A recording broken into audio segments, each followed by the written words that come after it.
Hello student, মই আজি তোমালোকক সংহতি চেপ্টাৰটোৰ সাম্যক জ্ঞান অলপ দিবলৈ ওলাইছো। সংহতিৰ গোটেইখিনি বস্তু মই সামৰি তোমালোকক আজি জ্ঞান অলপ দিবলৈ ওলাইছো। সংহতিনো কি আমি জানিব লাগিব। সংহতি হ'ল বিভিন্ন বস্তুৰ থোপ বা সংগ্ৰহক সংহতি বোলে। এতিয়া যেনে আমাৰ স্বাভাৱিক সংখ্যাৰ সংহতি। স্বাভাৱিক সংখ্যা বুলি ক'লে আমি কোনবিলাক বুজি পাওঁ? 1 2 3 4 5 6 7 10 তাৰমানে অসীমলৈ স্বাভাৱিক সংখ্যা থাকে। এই স্বাভাৱিক সংখ্যাখিনি আমি যেতিয়া থোপ কৰিম তাকে কি বুলি কোৱা হয়? সংহতি বুলি কোৱা হয়। এতিয়া আমি সংহতি প্ৰদৰ্শন কৰিবলৈ আমি কিছুমান পদ্ধতি ব্যৱহাৰ কৰোঁ। যেনে স্বাভাৱিক সংখ্যাৰ সংহতি আমি কি কৰিব পাৰোঁ? এনেকৈ 1 2 3 4 এনেকৈ লিখি দিলে এইটো স্বাভাৱিক সংখ্যাৰ সংহতি বুজায়। স্বাভাৱিক সংখ্যাক n আখৰেৰে সূচোৱা হয়, গতিকে n = স্বাভাৱিক সংখ্যাৰ সংহতি। ঠিক তেনেকৈ পূৰ্ণ সংখ্যাৰ সংহতি, অখণ্ড সংখ্যাৰ সংহতি এইবিলাক আমি সংহতি লিখিব পাৰোঁ। আকৌ ইয়াত এনেকৈও আমি লিখিব পাৰোঁ চৰ্টত n = x such that x এটা কি বা x belongs to কি বুলি দিব পাৰোঁ? n বুলি দিব পাৰোঁ। এনেকৈ প্ৰদৰ্শন কৰিব পাৰোঁ। গতিকে স্বাভাৱিক সংখ্যা আমি বিভিন্ন পদ্ধতিত প্ৰদৰ্শন কৰিব পাৰোঁ। তোমালোকৰ পিছত সেই বিষয়ে ডিটেইলছ জনাম। এতিয়া সাম্যক জ্ঞান এটা দিছোঁ। এতিয়া স্বাভাৱিক সংখ্যাৰ আমাৰ যদি এটা মৌল থাকে তেতিয়াহ'লে সেই সংহতিটোক একক সংহতি বুলি কয়। আৰু যদি এটাও মৌল নাথাকে তাক কি বুলি কোৱা হয়? ৰিক্ত সংহতি বুলি কোৱা হয়। আমি স্বাভাৱিক সংখ্যাৰ জ্ঞান পালোঁ বা সংহতিৰ জ্ঞান কিছু পালোঁ। ইয়াৰ পিছত মই সংহতি কেনেকৈ প্ৰদৰ্শন কৰিব লাগে বা সংহতিৰ কি কি ভিতৰুৱা বস্তু থাকিব আমি সেই বিষয়ে কি কৰিম। সংহতিৰ আমি আৰু কিছুমান বস্তু জানিব পাৰোঁ, যেনে সংহতি উপসংহতি আৰু অধিসংহতি।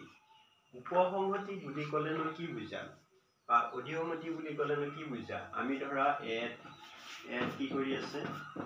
মৌল আছে 1 2 3 4, b2 মৌল আছে 1 2 3 4।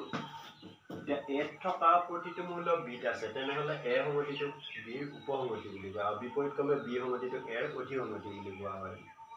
এইটো উপসংহতি আৰু অধিসংহতিৰ বিষয়ে পালোঁ। ইয়াৰ উপৰি আৰু কি পাম? আমি প্ৰকৃত উপসংহতি আৰু প্ৰকৃত অধিসংহতি। প্ৰকৃত উপসংহতি হ'ব লাগিলে ধৰা আমাৰ ইয়াতে কি আছে? 1 2 3 4, ইয়াতে 1 2 3 4 5 আছে। তেতিয়াহ'লে এত থকা প্ৰতিটো মৌল ক'ত আছে? বিত আছে। তদুপৰি এত নথকা মৌল ক'ত আছে? বিত আছে। তেতিয়াহ'লে এক প্ৰকৃত উপসংহতি বুলি কোৱা হয়। আমি উপসংহতি হ'ব লাগিলে এত থকা মৌল বিত থাকিলেই হয়, কিন্তু প্ৰকৃত হ'ব লাগিলে এত থকা মৌল বিত থাকিব লাগিব, তদুপৰি এত নথকা মৌল ক'ত থাকিব লাগিব? বিত থাকিব লাগিব। তেতিয়া তাক কি বুলি কোৱা হয়? প্ৰকৃত উপসংহতি বুলি কোৱা হয়। আমি আৰু সংহতিৰ আৰু কিছুমান জানিব পাৰোঁ, যেনে ধৰা আমাৰ ইয়াতে 1 2 3 4 আছে, বিত আছে 3 4 5 6 আছে। গতিকে আমি সংহতিৰ মিলন, আমি ইয়াত সংহতিটো কি কৰিব? মিলন কৰিব পাৰোঁ বা সংহতিটো ছেদন কৰিব পাৰোঁ। মিলন বুলি ক'লে আমাৰ কি হ'ব? এ ইউনিয়ন বি। বি মানে কি হ'ব? যেনে ইয়াতে আছে 1 আছে 2 আছে 3 আছে 4 আছে। গতিকে এইটো সংহতিৰ লগত এইটো সংহতি মিলন কৰিব লাগে। মিলন কৰিব লাগিলে ইয়াতে 3 4 5 6 আছে। 3 4টো এবাৰ যদি বহে তেতিয়াহ'লে এটা মৌল এবাৰহে বহিব পাৰে আৰু বহিব নোৱাৰে। গতিকে 3 4 5 6। গতিকে এনেকৈ কি কৰিব পাৰি? সংহতিটো মিলন কৰিব পাৰি। ঠিক তেনেকৈ ছেদন বুলি ক'লে এ ইণ্টাৰছেকশ্যন বি, অৰ্থাৎ এ ছেদন বি হ'লে আমাৰ ছেদন বুলি ক'লে বিৰ জেগাত যিটো থাকিব সেইটোৱে ছেদন হ'ব। গতিকে 3 ইয়াতে আছে, ইয়াতে আছে 4 ইয়াতে আছে, ইয়াতে আছে। গতিকে এইটোৱে কি হ'ব? ছেদন 3 4। তাৰপিছত A different B. A different B বুলি ক'লে অৰ্থাৎ এ ডিফাৰেণ্ট বি বুলি ক'লে এৰ পৰা এত থকা মৌলৰ পৰা বিত থকা মৌল যদি থাকে সেইকেইটা বাদ কৰি যিটো হয় সেইটোৱে এ ডিফাৰেণ্ট বি হ'ব। অৰ্থাৎ এত আছে 1 2 3 4, বিত আছে 3 4। 3 4 যিহেতু আছে, এৰ পৰা 3 4টো বাদ কৰি কি কৰিব? 1 2। ঠিক তেনেকৈ বি ডিফাৰেণ্ট এ যদি হয়, বি ডিফাৰেণ্ট এ হ'লে কি হ'ব? বিৰ পৰা এ কেইটা বাদ পৰিব। 3 4টো বিত এত আছে, গতিকে এইকেইটা বাদ কৰি কিমান হ'ব?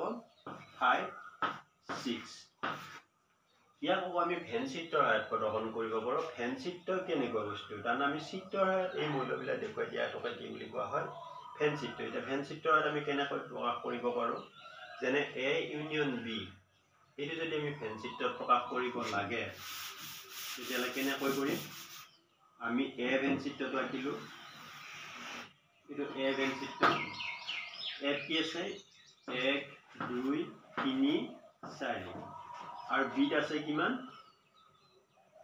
3 4 3 4 5 6 গতিকে বি ভেন চিত্ৰত কি আছে 3 4 5 6 বি ভেন চিত্ৰত 3 4 5 6 3 4 5 6 যদি এটো মিলন হয় মিলন হলে এ ইউনিয়ন বি যদি হয় মিলন হলে আমাৰ গোটেইখিনি কাটা যাব এই গোটেইখিনি কি হ'ব এনেকে এনেকে কাটি দিব লাগিব এটো এ ইউনিয়ন বি আকৌ যদি এ সেডন বি হয় অর্থাৎ সেডনত কি আছে 3 4 অকল মূল্য আছে গতিকে এটো যদি আমি এ ইন্টারসেকশন বি হয় এ ইন্টারসেকশন বি হয় তেতিয়ালে অকল এইখিনি দেহে কি হ'ব এনেকৈ কাটা যাব হৈ গল তাৰছত এ ডিফারেন্ট বি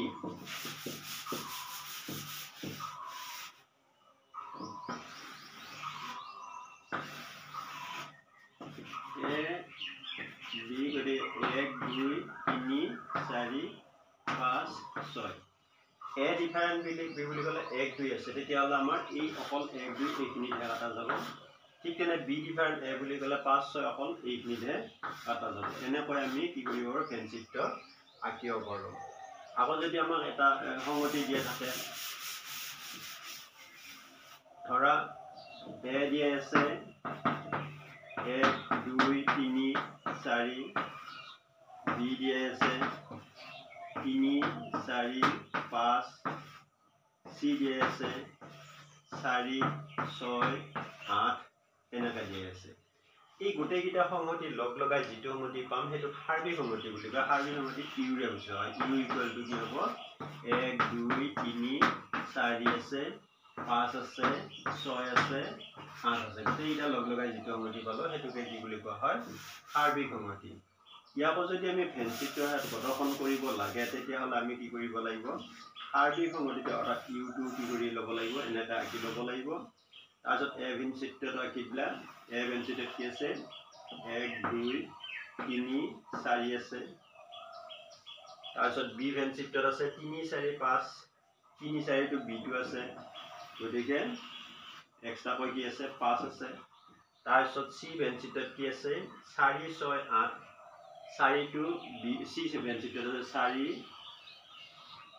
6 8 এনেকা আমি কি কৰিব পাৰো এনেকুৱা ভেন চিত্ৰটো আঁকি দিব পাৰো এটো এ হল এটো বি হল এটো সি হল আৰু এটো ইউ হল এইদৰে আমি সংগতি বিভিন্ন পদ্ধতি প্ৰদৰ্শন কৰিব পাৰো মই জাস্ট সাম্যক জ্ঞান এটা দিলো তোমালোকক ইয়াৰ পিছত মই সংগতিৰ বিষয়ে ডিটেইলছ পঢ়াম এইখিনিতে মই কি কৰিছো ক্লাছটো সামৰণি মাৰিছো